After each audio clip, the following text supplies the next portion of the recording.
नमस्कार मित्रांनो, तुमच्यापैकी कोणीही जर त्वचेची खाज सुटणे आणि लालसरपणा अनुभवला असेल तर हे नक्की ऐका.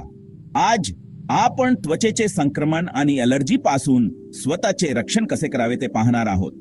त्वचेचे संक्रमण हे सूक्ष्म जंतू जसे की बॅक्टेरिया, विषाणू, बुरशी किंवा परोपजीवी यामुळे होतात.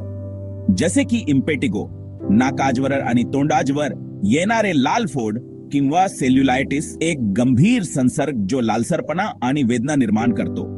विषाणूमुळे सर्दीचे फोड आणि मस्से येऊ शकतात, तर बुरशीमुळे दाद आणि ॲथलीट फूट होऊ शकतो. आणि उवा आणि डोके खाजवणे हे देखील विसरू नका. हे लहान परोपजीवीमुळे होणारे त्रासदायक आजार आहेत. यांची लक्षणे काय आहेत? लालसरपणा, सूज येणे, वेदना, खाज सुटणे आणि कधीकधी ताप येणे. आता आपण त्वचेच्या अलर्जी बद्दल बोलूया. या त्रासदायक प्रतिक्रिया अलर्जी निर्माण करणाऱ्या घटकामुळे होतात. काही झाडे किंवा रसायनांसारख्या त्रासदायक घटकामुळे संपर्क त्वचारोगामुळे पुढे येते. एटोपिक डर्माटायटिस किंवा एक्झिमा मुळे तुमची त्वचा खाजते आणि त्यावर पुरळ येतात. आणि मग येते अर्टिकेरिया किंवा पित्त येणे, ते त्रासदायक खाजणारे फोड.